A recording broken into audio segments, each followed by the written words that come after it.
me welcome Peter Allen, who is actually a member of our society.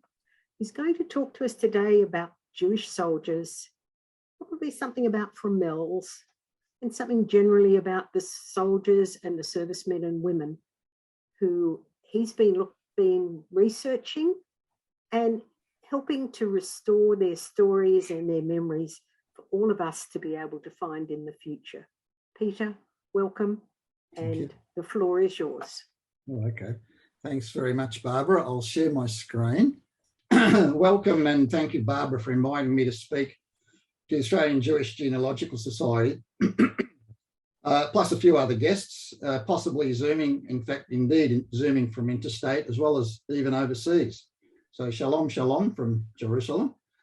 Indeed, it's appropriate that today, on Hanukkah, the 7th day, the 8th night, tonight with our last candle, given that the commemorating the Maccabees' victory over the Sadducees, often associated with Jewish military service.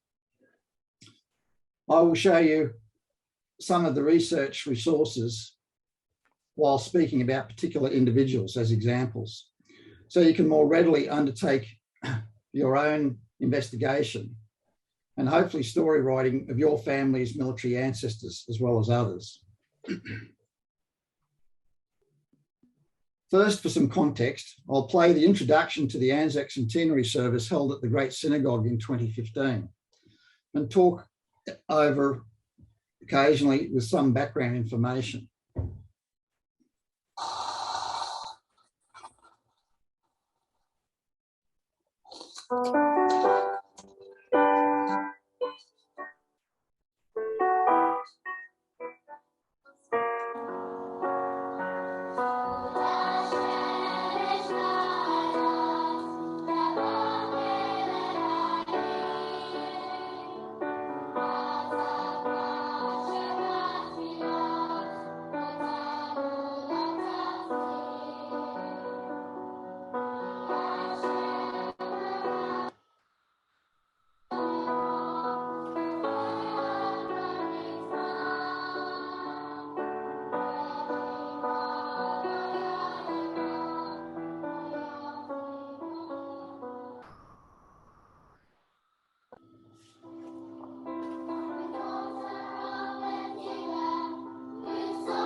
So whilst I turn the volume down, some of you may have well attended that wonderful service at the Great Synagogue.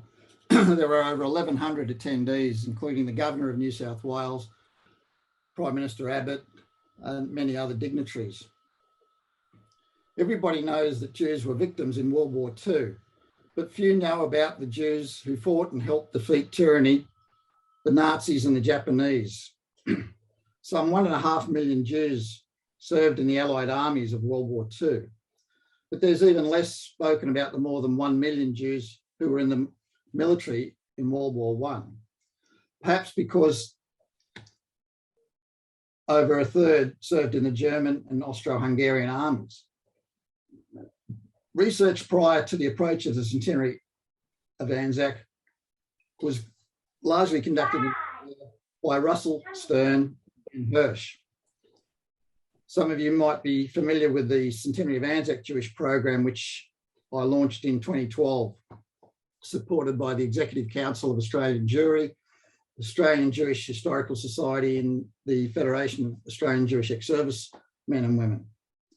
There were many helpers on the committee, conveners interstate. We raised almost $500,000 in grants and donations. Events were held in every state. Research was carried out, education materials prepared, and exhibitions held, some of which I'll touch on going forward. Turn the music up again. All right.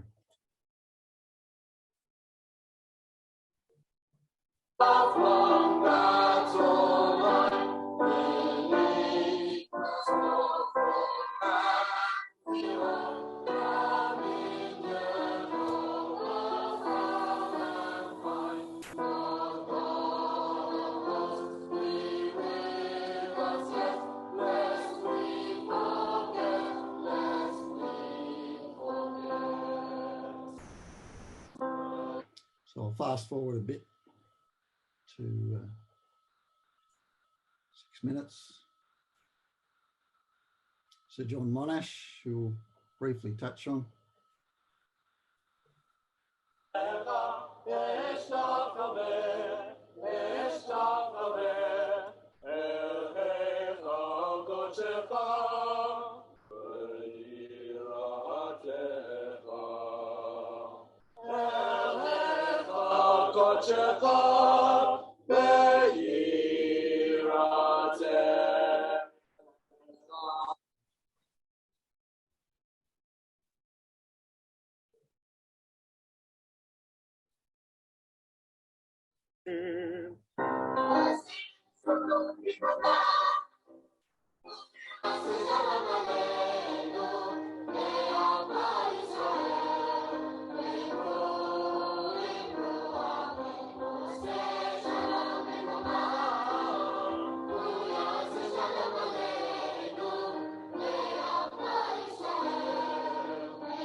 So that was the combined schools choir, over 60 children from the Jewish day schools in Sydney. Wonderful performance, and I'm sure those of you who were there still remember.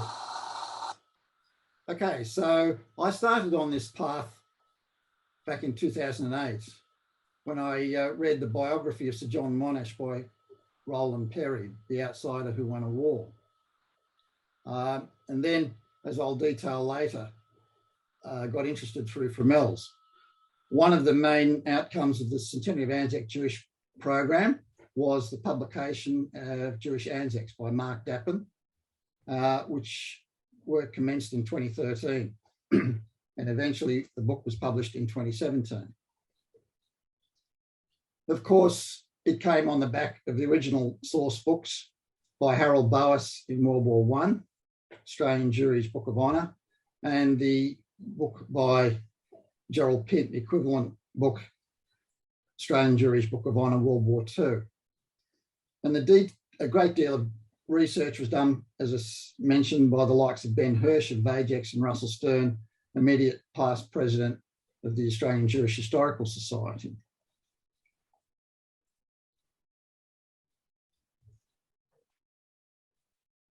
And the climax of the centenary was the dedication of the Australian Jewish War Memorial at the ACT Jewish Community Centre in Canberra. It was dedicated on the 12th of August 2018 to coincide with the centenary of the knighting of General Sir John Monash by the Governor-General Sir Peter Cosgrove. Inscribed on the panels there, on 11 of the 13 stainless steel panels, are the names of the 341 Jewish servicemen who died on service since 1900. Here's a summary of the names on that war memorial. So you'll note that here's those that died on service broken down into the various conflicts and across the various branches. Under Empire, there are Australians who served in Allied forces, mostly British. A lot of the World War II guys were in the RAF, but there's a handful who were in the New Zealand forces as well who died. On the right here, you can see the enlistment totals. In World War I, there's estimated about 1,600 men actually served overseas. The 5,300 in World War II is served in Australia as well as overseas because, as you well appreciate, Australia was indeed attacked, and part in our homeland was actually fighting the Japanese. Now, it's estimated that our research is still finding more Jews to add, and it's estimated that we've got about 400 Jewish men and women serving as either regulars or reserves in the ADF. They form part of that 2,000. Just pointing out that the number that died in World War I is a significantly higher proportion of the 1,600 than the 141 who died out of 5,300 in World War II. But it's also worth noting that in 1914 to 1918, there were only 18,000 Jews in Australia. So for 1,600 to enlist is about 9%. Although the myth is that Jews enlisted in higher proportion to the rest of the population. That's not strictly correct. It was pretty much on the par with the rest of the population.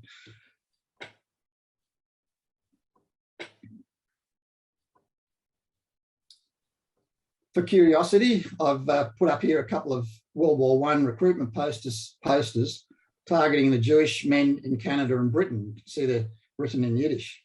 Of course, they're somewhat of a contrast to our Aussie mateship style of poster. And so that now I'll turn to some individuals and the research process. Note that particularly for World War II, as often as not, when doing this, I try and seek out the family of the individual for more information, as much to provide an opportunity for them to review the draft narratives before they're finalised. First, I'll show you some oral stories that were recorded for that great synagogue service that you saw previously. I was in the landing of Gallipoli, went ashore on the torpedo boat destroyers and had to climb down a rope ladder to get into the little skiffs and go to shore. I was there for 3 days, tending the wounded. Had nothing to eat all that time, but some very, very hard square biscuits that you could have to crack up with a hammer. We went round by the beach and got shelled by the Turks. And the Australian government asked them why did they do such a thing when they had a big Red Cross on their arm. And they said they didn't know the Red Cross at all. They only used the Red Crescent, and they apologised. I joined the Australian Flying Corps. I did a lot of work going to a place called Saint-Omer in France, taking delivery of first and new planes and sending the old ones back for repair. That was the voice of Harold Collins you could hear there. And some of you, of course, will have known Louise Rosenberg, sadly passed away. I was born in February 1914 in Mosman, although my parents lived in the country. We used to say, don't tell anyone you're Jewish. My mother had brothers who had been to the war, but my parents didn't talk about it a lot. I asked my mother to find out what she could about Alex and Sam Winecott. They were at the war. It must have been in Gallipoli. It must have been by the date. I think Sam got killed and my mother had a son and she said, let's call him Sam.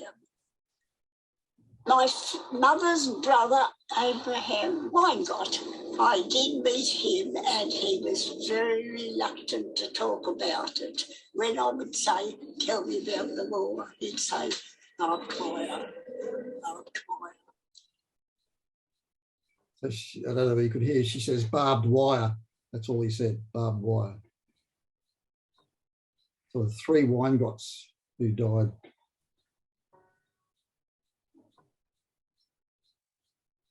They went to the Great Synagogue all the time. They attended services there. He joined up straight away. He was in the 1st Battalion and he was number 958. So he was in that first 1,000 that turned up at Randwick to enlist. They did initial training in Sydney around Paddington, Kensington. Of course, they were going to Egypt. They actually set up camp in the shadow of the pyramids. He climbed the pyramids, as most did, and they could go inside one of the pyramids and into the king's chamber. I think many of them thought it was going to be a big adventure, and then, of course, the reality of facing all those bullets and people dying all around them must have been a really incredible coming of age. The next stage was the landing at Gallipoli on what they called eventually Anzac Cove. The Turks were throwing bombs at the Australians. Being a bit of a cricketer, in fact, a very good cricketer, he started catching these bombs and throwing them back at the Turks. He always said everybody deserved the Victoria Cross, I just happened to be noticed. A group of Russians were visiting the Australian base. They'd all heard about Kaiser and his exploits, and they went up to see him. And they couldn't believe it. They said he was so puny. And then they said, and you're a Jew. They couldn't believe it. Oh, they were fascinated, I think, more than disappointed that such a man could be such a hero. And he said, proud as I am of my VC, I am even more proud to belong to the Australian Army and prouder still of being a Jew.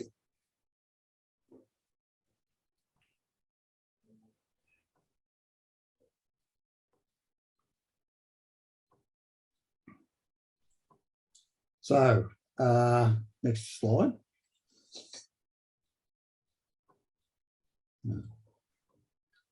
As well as Leonard Keesaw, there was Corporal Izzy Smith awarded a VC.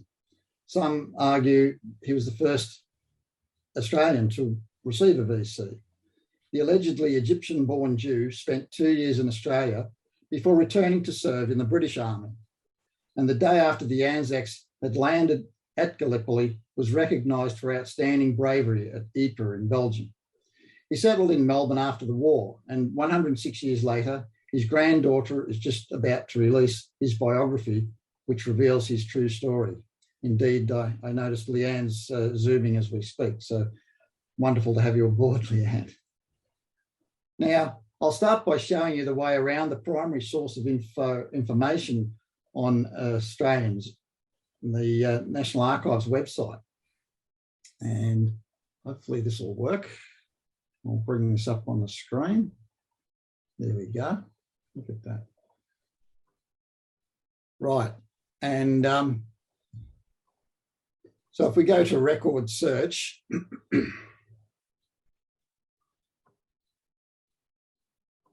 just going to freeze. I'll go there. Same.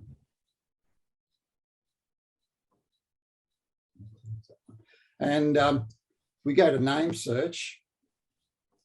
If I type in, say, Monash, who is an easy one,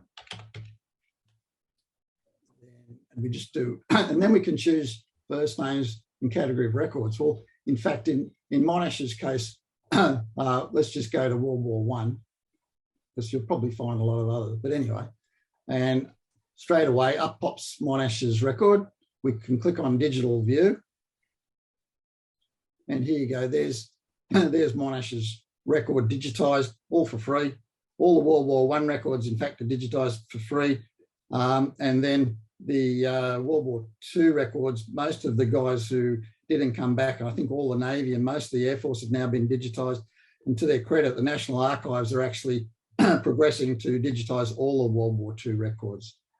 Of course, Monash has got 101 pages, so we're not going to go through all of those. But what I will show you is being an officer particularly. Let's go away. Okay, so I'll close that. And if I go back to name search, a new search, and I put in the chap I'll be speaking about towards the end of the presentation, Saywell, and I, instead of going to the military records, which, as you can see, you've got Army, Boer War, World War One, Two, Air Force, Navy. I'm going to go to all records, which is a very powerful tool, provided the name's not common, but I'll show you that in a minute. And we can then go, I'll do a general search.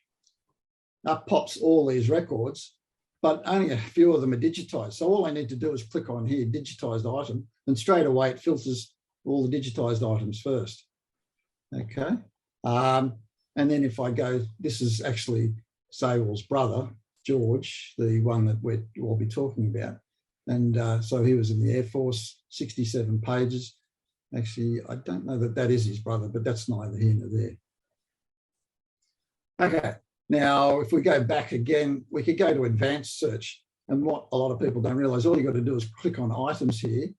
And under keywords, I can actually select all the words, any words or exact phrase. So if I want to put in, let's put my name in. I don't know if there's any guys with my name, but trial. And then I can just go straight to search, much like Trove that many of you. So up pops all the records that have both Peter and Alan in the record. So I won't spend any more time going through this link, because what you'll see in a minute is that that used to be the only way to find records till the last few years. So now I'll be changing screens for much of the following to show you where we've got to now. This photo is on the cover of Jewish Anzacs, care of Harold Boas's work. This is Chaplain Reverend Angelo, who many of the people in Melbourne would be well familiar with. And that's Harold Boas, Lieutenant Boas, who was the instigator behind recording all the names in the World War I Jewish Book of Honour. What I hadn't appreciated when we published Jewish Anzacs, until after it was published, we saw, and I pushed for this photo to be selected, notwithstanding, and Terry may, my cousin watching, a few others. Yeah. You should put yourself on mute, Terry. This chap here is Michael Levy, the family patriarch's name, but a younger brother of him, a younger nephew of him. But Michael Levy is a cousin also of my late mother's, and that's him there in 1919. And that's quite funny that I hadn't appreciated it. So there are now lots of websites that include Jews in the military, such as Kim Phillips' Spirits of Gallipoli, Eleanor Goebler's Russians Anzacs. Since 2019, and with the good efforts of Peter Phillipson and the Historical Society, you can now go straight to the Historical Society website, where the Australian Jewish Military Database has been uploaded. As I mentioned, current focus, and we'll open that now. As I mentioned, the current focus on the biographies of those is on the biographies of those who died on service. To date, I've completed 110, with almost 90 uploaded so far. Now, I've gone straight to the, this is the homepage of the Historical Society's website. Now, there's a section for military records, so we can go straight to there. I'm being greatly assisted in this endeavour by my wife, Gloria, Dr. Marilyn Cernak from Canberra, Terry Ashton and Michael Gold, who's transcribing some documents for me. So now you can see we're on the military database page, and you've got a range of records across here. The all enlistments one is only open to those people who are subscribers or members of the Historical Society. Now, so if we go to the honour roll,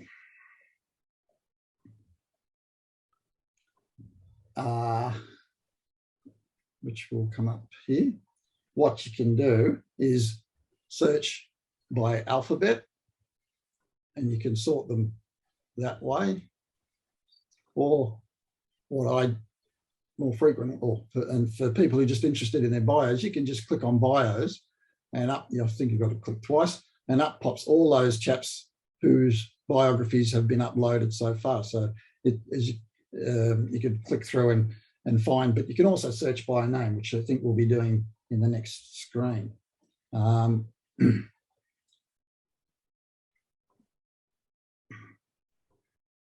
So do we talk about, no, Chaplain Friedman. He was given the Anzac Torah, which he's holding up there, actually Sephardi scroll, in 1916, shortly after he returned from having spent 10 days on Gallipoli.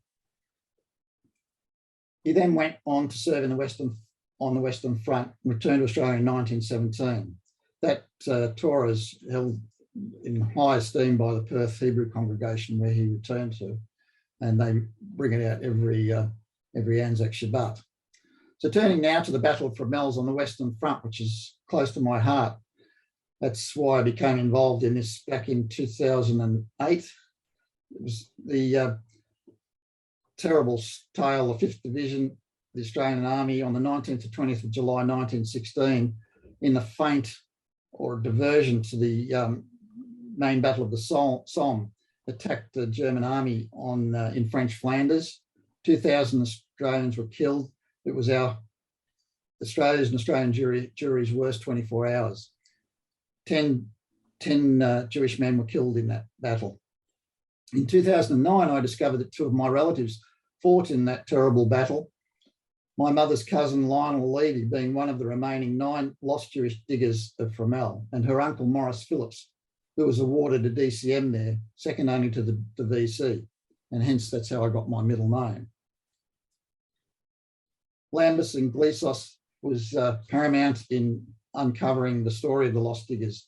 He actually identified a set of burial pits, and the DNA was taken, IDs looked into, and by 2010, 96 men had been identified, and 210 were reburied in the Fromelles Military Cemetery. Bezel Rabinovich was one of 3 Jewish diggers of the 59th Battalion killed during the Battle of Fromelles and buried at the same location in no man's land, the other 2 being Privates Edward Samuel and Gershon Harbert. Like most men, their bodies were not recovered. Bezel's older brother Eliezer enlisted in October 1916, perhaps seeking to find his missing younger brother, Private Eliezer Rabinovich, who served with the 9th Field Ambulance. But he died of his wounds on the 31st of August 1918, just prior to the armistice. This takes us to a more recent resources, the Fromelles Association website. And that's where we can look at Lionel Levy and Beryl Mendelsohn, who was the one Jewish soldier identified through that recovery program. We also found Saunders. Now I'm going to the Fromelles website, which I thought was here. This we go. Sorry, guys.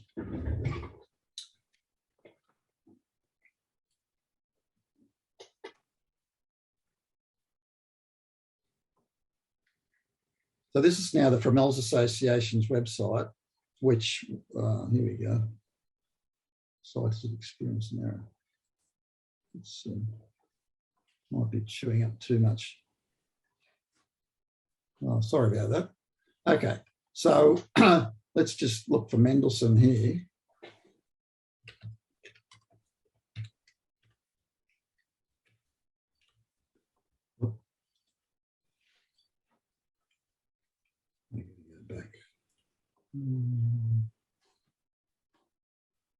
Spelt. It's spelt wrong. That's why I didn't like it, did it? Sorry about that, folks.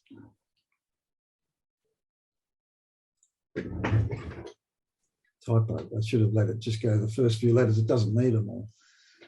Right.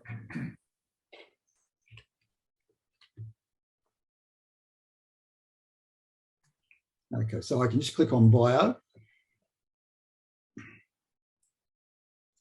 And up pops his biography. And you can see here, there's a longer biography, but if you click on that, it'll say you have to be a member.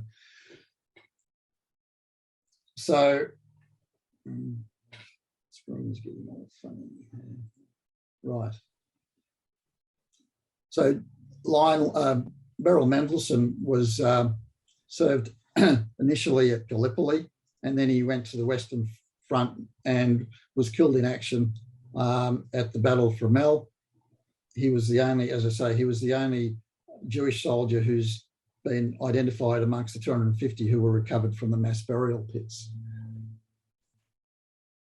To date, almost 170 of the 250 identified have been found. We're still hoping that Joseph is one of the ones remaining. He was the youngest Australian Jew to die in World War I, aged only 16, whereas my cousin Lionel Levy was not identified. And I'm going to have one more crack at using this link. Well,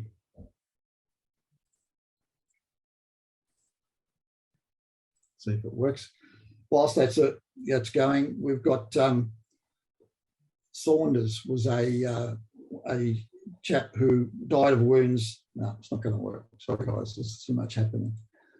But we identified one other Jewish soldier who died of wounds a month later, and he's actually been added to the list at Fromelles. Now, we go to the next slide. Did I talk about the plug? It's my first plug. I'm assisting the Fromelles Association with information about the Jewish soldiers who were in the Battle of Fromelles, having written up the 11 who died as a result. We're inviting you to help in the research of the family stories of the 70 to 80 Jewish diggers who survived. After the information has been gathered and stories drafted, the Fromelles Association will publish them on its website, which was unfortunately not opening for me. The stories will also be incorporated in the Australian Jewish Military Database, which you've been looking at.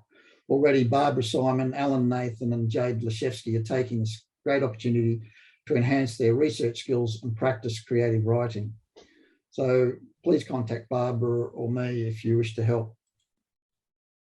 As I mentioned, almost 500,000 Jews were serving in the German and Austro-Hungarian armies in World War I. Their loyalty to the Kaiser or the Archduke came to naught soon afterwards, however, and some of their sons and daughters eventually enlisted with the Allies in World War II. But that's a whole nother line of research. Indeed, I can't go past the Jewish pilot Fritz Beckhardt, a World War I German fighter ace. He had no idea that the ancient ubiquitous symbol would be appropriated after the Great War by the National Socialists. He's got a swastika on his aeroplane. Another German Jewish flying ace, Willy Rosenstein, downed 9 enemy aircraft. In the 1930s, he moved to South Africa, from where his only son Ernest joined the RAF in World War II, only to be killed in action, flying his Spitfire against his former countrymen. There are specific links you can find, such as AJGS heroes and especially AJGS remembrance sites, the most worthy and occasionally updated with new information. Starting with the flyers, I stumbled across a link to Wilston Jewish Cemetery, which hopefully I'll be able to get up here if I minimize this and go here. Right. So this is a extract from the ancestry.com, which I've received from help from Terry Ashton in Melbourne. Alwyn's Second Lieutenant Alwyn Gordon Levy was the only son of Bert and Harriet Levy. Alwyn served in the 42nd Squadron, the Royal Flying Corps. This is a link to the Wilston Jewish Cemetery, actually. They've got a wonderful set of records about men buried there. So Alwyn Gordon Levy, sad story. There we go to here. That's his picture. And then if I go here, oh, sorry about that. Oops, sorry, I've jumped ahead, haven't I? No, did I miss the nurses? I must have. No, I've gone too far. Sorry about this. Too much technology. Right. Too quick. Right, where was I? Next page. Oh. Well, let's talk about the nurses. There were 12 Jewish nurses from Australia that we know served in World War I. They included Leah Rosenthal of Melbourne, who was awarded the Associate Royal Red Cross for heroic conduct under shell fire. In 1917, she wrote home from France of a Yom Kippur service near the front line, and that there were only 5 nurses remaining in the casualty clearing station. But she felt the honour in being maintained in that most dangerous spot. A year later, she reported that this Yom Kippur, the rabbi had to improvise, using biscuit tins with a curtain in front of the ark to hold the Torah. Of course, there were many Jewish doctors who served in World War I as well as World War II. But who knows about the Tasmanian Jewish woman, Dr. Evelyn Cohen, born in Hobart Town in 1879, the daughter of Samuel Benjamin, a long-time president of the Hobart Hebrew congregation. One of the 82 unheard of lady doctors who served alongside the Royal Army Medical Corps in England, Salonika and Malta. Unfortunately, I have not found any image of her. We're not aware of any Australian Jewish women who died on service. Now we'll go to the next slide. What I was going to say about the Alwyn Gordon Levy, he died in a very tragic accident training in the Royal Flying Corps in World War I in England. Would you believe he flew an aeroplane that hit another aeroplane with his first cousin in that plane? Most unbelievably tragic outcome. Now, moving on to World War II, and I'm conscious of the time, we might have to skip through some of this. Almost 6,000 Australian Jews enlisted. I don't mind admitting preparing the stories for the men who died in World War II has been no less, if not more emotionally draining than for those of World War I. Given the recent identification of able seaman Thomas Walsby Clark as the previously unknown sailor from HMAS Sydney, let's start with her tragic demise 80 years ago. This picture shows some of the HMAS Sydney's Western Australian crew members during one of their short visits to Fremantle. Perth Jew sick bay attendant Bernie Shilkin is in the back row, second from the left. He's the uncle of AJGS President Keith Shilkin. He left Sydney just after he alerted Morris Opus, a 38-year-old civilian, to a vacancy as a canteen manager. And on the 9th of August 1941, Morris joined Sydney too. So that, when you go back to the Historical Society website, and his Opus's bio, hopefully won't flag up.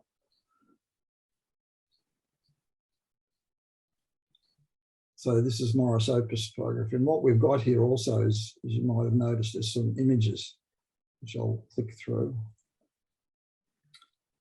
And, oh, it doesn't like that, does it? Hold on, sorry. Just go back to...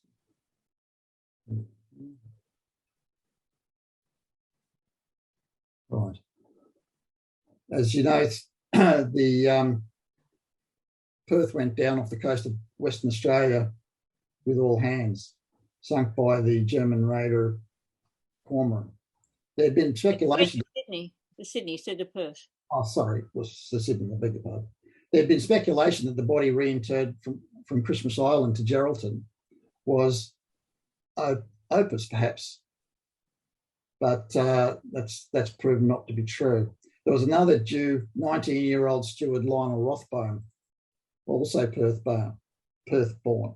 This is the map of Christmas Island. You can see how far Christmas Island is from where the Perth was, the Sydney was sunk. And they reinterred this Christmas Island man down to Geraldton, and only a month ago they identified the body, so it wasn't Opus. Anyway, the sad tale at the end, 643 crew members died, and apparently Bernie Shilkin, who knew many of the crew that went down with the Sydney, blamed himself for Morris Opus' death. Another tragic story. Here you see a wonderful cartoon from the Melbourne Argus in 1942, reprinted in the Jewish Anzacs. It describes incredible exploits of Wing Commander Julius Cohen, born in Moree. In 1940, he rescued Lord Gort, Commander-in-Chief of the British Land Forces, and Duff Cooper, British Minister for Information, from under the noses of the Vichy French in Morocco. He later used his Catalina seaplane as a dive bomber over a ball. Most unheard of, which is an appropriate segue to talk of the 8 Jews of the Lark Force. Few people appreciate that Darwin was not the first Australian territory to be attacked in World War II. In fact, Rabaul, the administrative capital of New Guinea, was attacked by the Japs on 23rd of January 1942, defended by just 1,480 men of Lark Force's 2nd 22nd Battalion and support units. Commanding officer Colonel Scanlon ordered every man for himself. Most attempted to escape through the dense jungle, crossing crocodile-infested rivers and rugged mountains, battling malaria, dysentery, tropical ulcers, and on and on. Over the following months, more than 300 soldiers and civilians were rescued by small boats. There's an AJGS link to Lieutenant Selby, where you can read his biography. In the Historical Society's honour roll, we could look at Fernandez, but we're running out of time. I'll just tell you, Privates Bernstein and Fernandez, whose brother Nathan was killed in action in World War I, were captured by the Japanese. The prisoners were being transported to China aboard the motor vessel Montevideo the following June, when it was mistakenly torpedoed by a US submarine. It sank with the loss of 853 POWs and 200 civilians, the greatest single loss of Australian lives in war or peace in one incident. Shortly after the invasion, Captain Herbert Silverman was executed by the Japanese when they refused to believe that he was a doctor. Now, we might try this link to Erica's story. As the Australians were escaping southwards, 150 were captured and brutally murdered by the Japanese in what became known as the Toll Massacre.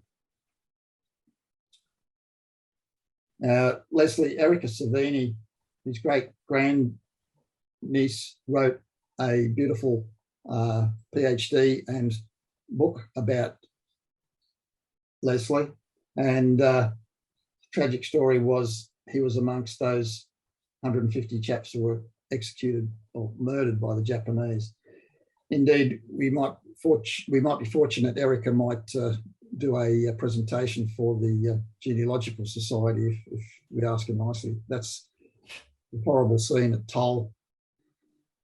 And this is Leslie, the second from the left, if I'm not mistaken. I'm also proposing to write a story in the Journal of the Historical Society about all of the Lark Force men, 4 of whom did not return. That's Leslie's sister, a nurse in Palestine in World War II. Okay, so now here's an interesting picture. Cyril Borsch, who I had the privilege of meeting just 6 months before his passing, was lucky to survive bailing out of his bomber just 900 feet above Holland. By contrast to prisoners in the Pacific War, he had a totally different experience as a Jewish POW with the Germans. Apart from some initial intimidation, he was treated no different to the other prisoners. There's plenty of websites for Jews in the forces in World War II, but we don't have time, unfortunately, to show you those. So I'll take you to the next incredible story. A year ago, I commenced researching Pilot Officer Raymond Shaw, one of the many Australian pilots who went to the UK as part of the Empire Air Training Scheme, served in fighter or bomber squadrons. Only about half of them returned to Australia. This is a page from his photo album that he prepared during the service.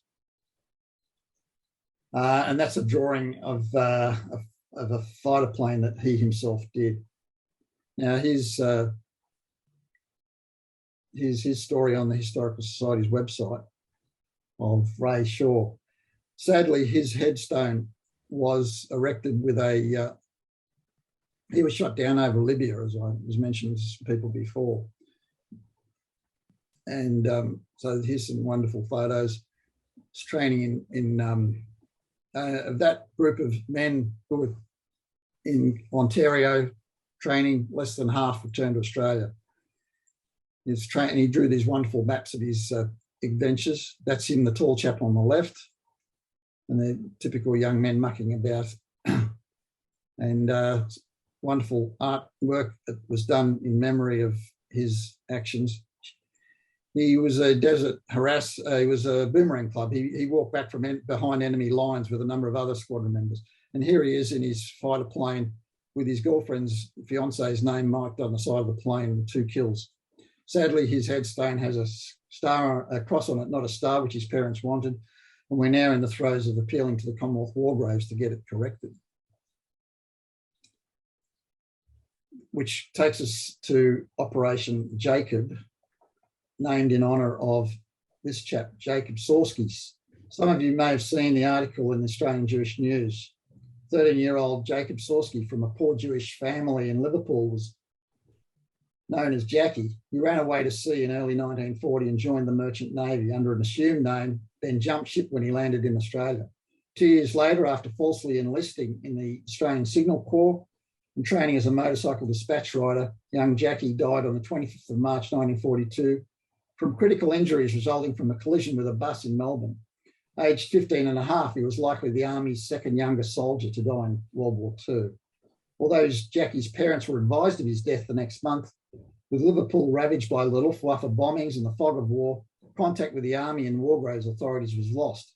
So young Jackie was buried under the alias he enlisted, J.T. Drummond, aged 21, Roman Catholic. Consequently, where his final resting place was beneath an anonymous headstone in a strange cemetery on the other side of the world, they didn't know. Last August, prior to the Rosh Hashanah, the Office of Australian War Graves agreed to install a new headstone to properly identify him and finally bring closure to his 4 surviving siblings some 80 years after they lost him. So inspired by the USA's equivalent Operation Benjamin, Operation Jacob was launched in his honour last April to correct such errors. We're extremely proud and humbled to have helped the discoverer of the mystery, Martin Sugarman of the UK's equivalent Operation Gideon, to rectify Jackie's pitiful oblivion and ultimately reveal the melancholy story of this bold Jewish lad from Liverpool, now recognised along with the Anzacs. Again, we're appealing to the Commonwealth War Graves to have a Star of David included on his headstone. My last story is to do with this chap, Lawrence Saywell. Oh, his headstone's not there. Oh, hang on, it'll come up, I suspect. Right. The War Memorial has links to last post ceremonies, which we don't have time to show you. There's almost 3,000, including Lawrence Saywell. He was one of the first men to enlist in the 2nd AF in 1939. Tragically, he became the last Australian to die at the hands of the enemy in World War II Europe on VE Day, the 8th of May 1945. Some say he was murdered by a German SS patrol whilst fighting with Czech partisans. The local villagers remembered Saywell as a lively and engaging young man who had a flair for languages, but sadly, due to COVID, his 75th anniversary of his death and coinciding with the anniversary of VE Day wasn't able to be held at Meriton, where they have an annual commemoration. What's not mentioned until now is that he was Jewish, and it was only openly revealed last year when I prepared this narrative. He was bar mitzvah at the Great Synagogue, but enlisted C of E. His mother had his name placed on the Yahrzeit board of the Emmanuel Synagogue, but unfortunately his surviving family did not support his headstone, having a Star of David inscribed. I'm not sure whether I mentioned that he helped the Czech partisans after he escaped from being a POW. Oh, good. So I'll play a little bit of this video. And music by a Jewish digger, Harley Cohen. There's a land away across the rolling sea. We all know it, but it's called Gallipoli. April 25th, the day that they landed from the bay. We will keep that date fresh in our memory. Our Australian troops were landed on the beach, and within an hour those guns were out of reach. So turn this down. All right. We'll keep going with this quieter. Amongst the names, so I was just saying this music and words were written by a chap called Harley Cohen, who lost his right eye at Gallipoli.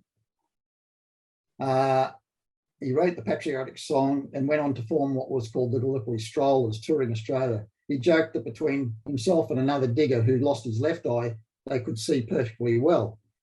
Classic Aussie humour. Amongst the names inscribed are 2 former De Niro boys who drowned in the Murray River while serving with the 2nd and 8th Employment Company, and 2 merchantmen, brothers Jack and Henry Rosen, who died 4 months apart when their ships were sunk by Japanese air attack in Darwin and Port Moresby, respectively. Of the 340 plus Jews who died on service, there were 15 pairs of brothers, including 3 sets with 1 brother that died in World War I and 1 in World War II. Separated by upwards of a century, now at last they are reunited, their names side by side forever, also with their fellow Jewish brethren from all corners of our vast country and indeed the world, inscribed with generations before and after on the new Australian Jewish War Memorial. Finally, all these brave men have been brought together and honoured for their sacrifice in the Jewish heart of our nation's capital. Private Greg Sher, killed in Afghanistan in 2009, is the last name inscribed, and we hope and pray that will remain the case. I feel strongly that the World War I and World War II stories of Australian Jews, and particularly those who served in the military, have been lost beneath the avalanche of Holocaust stories, not to in any way diminish the worth of those.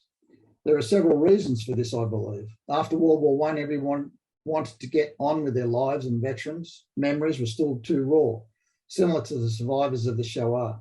Then the Great Depression hit. Subsequently, World War II, I'll put the music back up.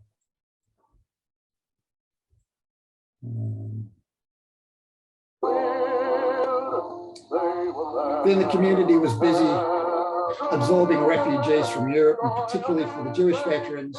When the Shoah survivors began to tell their stories, they were loath to compare their experiences.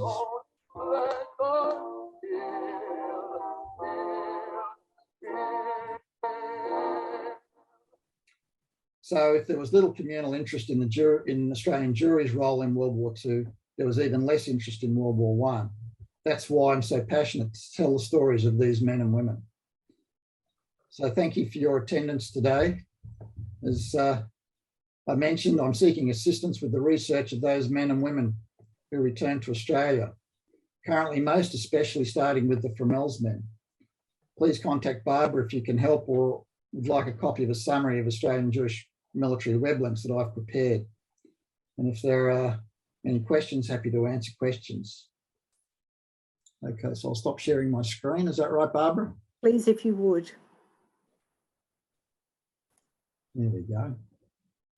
Right. How many people do we have? 18.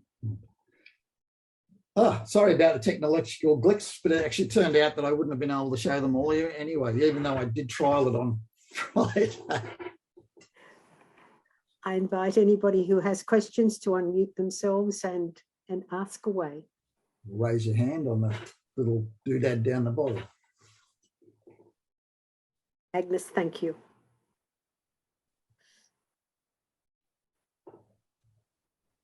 It will take a while for us all to sift through the amount of information we've just received. So I think it's, I personally think it's quite hard to even think of questions at the moment. I need to process a lot of that information that we've just had.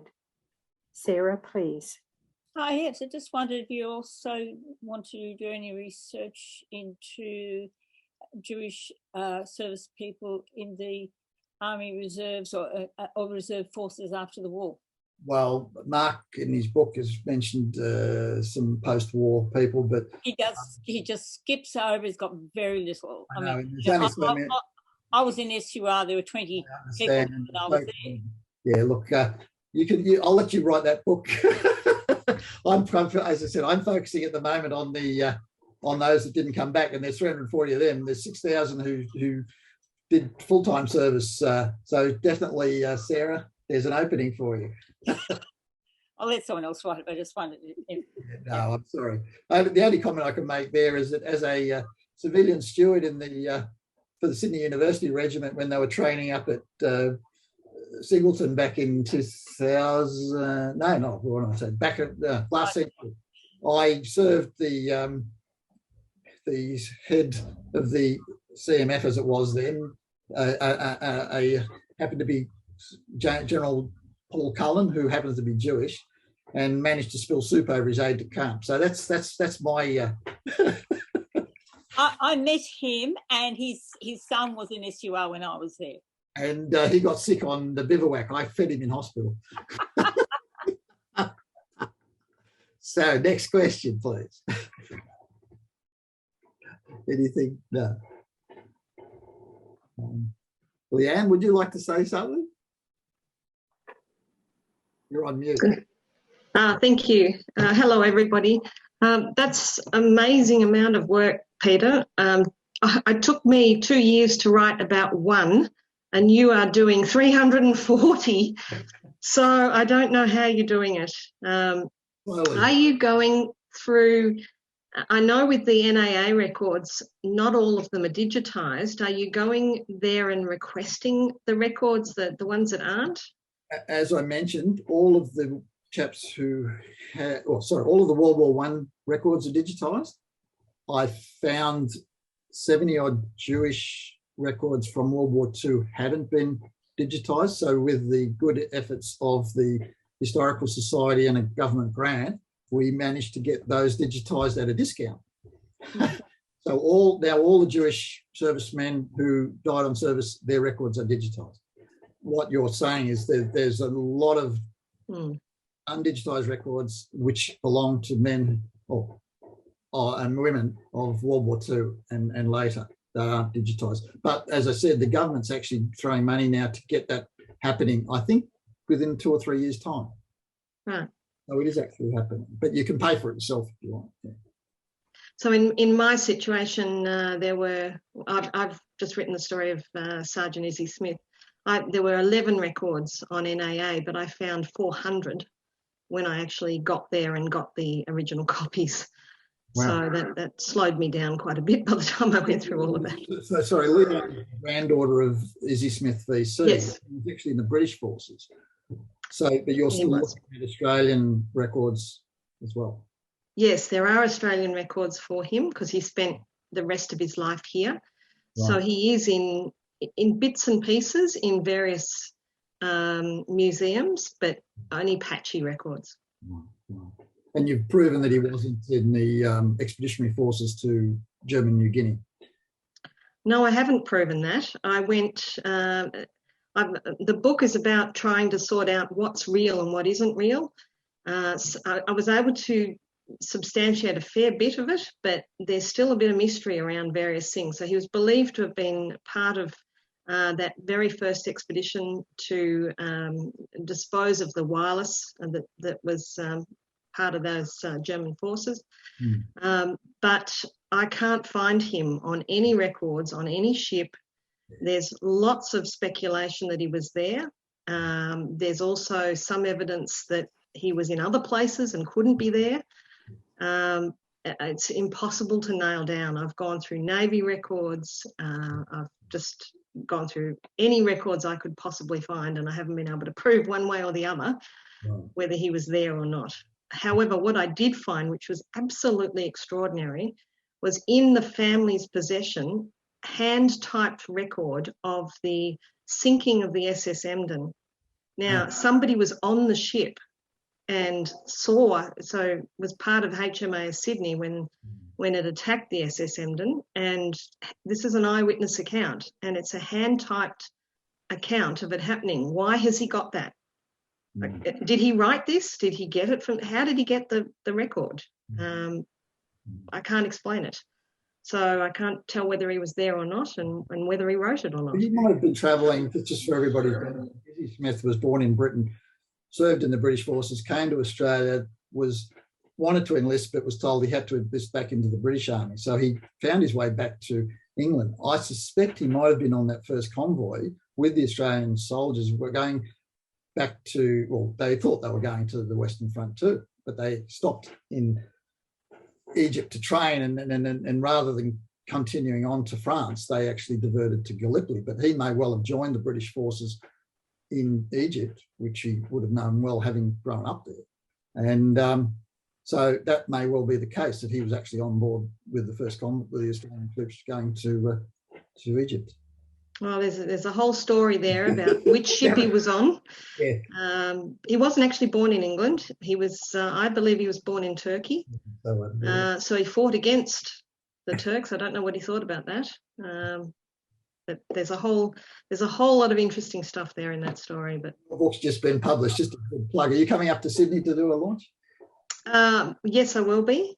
Right. So with AJGS, so that that'll be exciting. So it's not released yet. It's going to be in time for Anzac Day next year. And when you do a talk for Barbara, I'd be happy to. I'd Please put you come on. and talk to me. Is that all right, Barbara? Absolutely. I also noticed that one of the people who is online has behind them a whole bunch of photographs.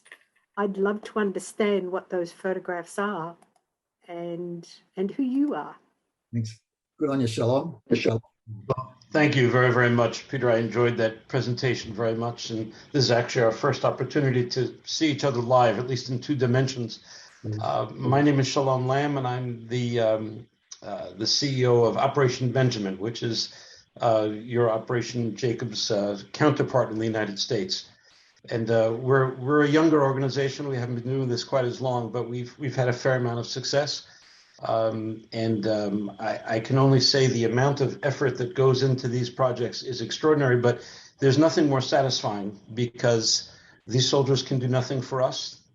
They can't pay us back for finding and proving their heritage. And so it's sort of this pure effort because there's no possible gain we could have from it. And that's a good thing. The soldiers behind me are some of the 18 soldiers whose headstones we've replaced. We have 34 others who are in the middle of doing research now, of which I think the vast majority will join this portrait behind us. And we have 2 brothers on this list over here, Charles and Frank Solomon. That would be Charles Solomon here and his brother Frank. They were killed within 2 months of each other. The younger brother knew that the older brother had been killed. And when he went off on his mission and joined it, there's a 3rd brother who was in the service as well. So, we have some POWs who were captured by the Japanese and died of starvation. So the brutality of it all is pretty extraordinary. In the States, people ask all the time, how did these mistakes happen? These were errors. These young men were buried under incorrect markers. And I think when we recall just the vast carnage of the war in the U.S. in any event during our time in the war, 6,600 soldiers were killed every month. These numbers are just staggering. In an age before computers, halfway around the world, you can only imagine the difficulty, even with the absolute best of intentions, which I believe was the case. Mistakes had to have been made. So we estimate that of U.S. soldiers, there are somewhere between 400 and 500 who are buried in overseas cemeteries who are incorrectly marked. And we're working with friends of ours, watching with admiration Peter and all those who help him, watching what they do. And we hopefully are doing similar things here. And it's really an honor to be here. I appreciate it. I'm speaking to you from Jerusalem, where it's been I've been watching sunrise as we've been having this event, and that's been pretty special as well. I will say, and we are very, very fortunate that we deal with what's called the American Battle Monuments Commission, and they seem to be every bit as passionate as we are to get the story right. The bar of proof is exceedingly high, and that is a challenge. But we support that bar because we're dealing with existential issues. We're dealing with things that have a lifelong and eternal, we hope, when you change something, you're changing it forever. And so the bar is extremely high, but they are as passionate as we are to get it right. And to say that we love working with them is not an understatement. They're extraordinary people. We really admire them. Well done. I'm delighted that you were able to join us today, and I'm really thrilled that we're able to record that part for our talk as well. Peter, on behalf of the Society, I want to thank you so much. You've given us an enormous amount of information. Not everybody in this group would be aware of just how much work you have done over this period of time. And we sincerely want to thank you for what you've done and for the help that you've given our organisation in bringing the attention of this work to our members. I'm hoping that some of those who are online will take up your challenge and come to you and offer to help you. It does take time, it does take patience, but as you've heard today, there's a big reward at the end of it, which is recording the information for future generations. Thank you everybody for attending. I'm really grateful. Sarah has one last word before Peter has the final word. Yeah, it's just, there's two completely different question comments. My husband's family, I was doing research in that, they lost at least 3 members. I'm not exactly sure they were uncles or cousins of, first cousins once moved or something in World War I. Bodies never recovered, and that's one thing I found researching that. They were Forshheimers, so they came from in Germany, obviously from Tingen. They spoke T-H-U-N-G-E-N. And also my father, as mentioned, he wasn't Jewish, but he was in the AASC. I noticed one of these guys was AASC. I have my father's photo album from Tobruk. He's got names. He talked about Jewish guys that were friends of his who served alongside. Also, there was what they call the Palestine Brigade, or what was the unit, but anyway, they were Jewish. It was a Jewish transport unit. He served alongside with them as well. So if anybody's interested, but I've got his Tobruk album with the names all written there. If anybody wants to know that. My sister made a disc, sent it to War Memorial, but I don't think she's got all the details that Dad wrote there. Yeah. Thank you very much. Well, you want me to speak, Barb? Yes. Well, I've said everything I was going to say, except for thank you very, very much for allowing me to do this presentation. I'm sorry I ran out of time and there was a few technical issues. There's slightly longer bits that we didn't even get to, but it was a challenge for me because most of the presentations I've done before, and I've done dozens, were regarding World War I. This is the first time I've actually done anything in great depth for World War II. So I really appreciate the opportunity to speak to everybody and hopefully catch up sooner rather than later. Wishing you all a Chag Sameach, a Chag Hanukkah. Can I ask a question, please? Sure, David Laufer. By all means. Your research focuses on people who, on servicemen who were born Jewish and who were killed in action. Is that correct? Yes, that's where I'm writing the narratives of.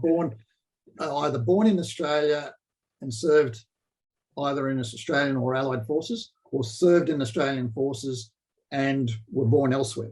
Because my wife has a distant relative who was born in Australia, yes, was killed in Gallipoli. Right.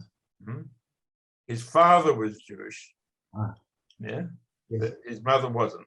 Right. Well, that's a problem. So you're not interested in.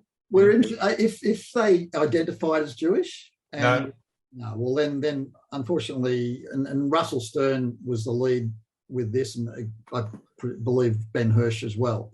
That it's not so much a halakhically qualified as a Jew, but recognise themselves as a Jew. No. Well, then unfortunately, they don't qualify. So yeah. It's not part of your research. No. I'm interested to hear, but it's not. They wouldn't qualify to be on the Australian Jewish War Memorial, I guess is what I'm saying. This is true. Yeah. Okay, thank you. All right. Peter, although you feel that you've gone a bit longer, nobody's left. So that's a really good indication. I've got people waiting around here at home. We've got all the kids together for final candle lighting. So how cool is that? I'm doing with my son in Vancouver. Works out for them with my brand new grandson, Naphtali.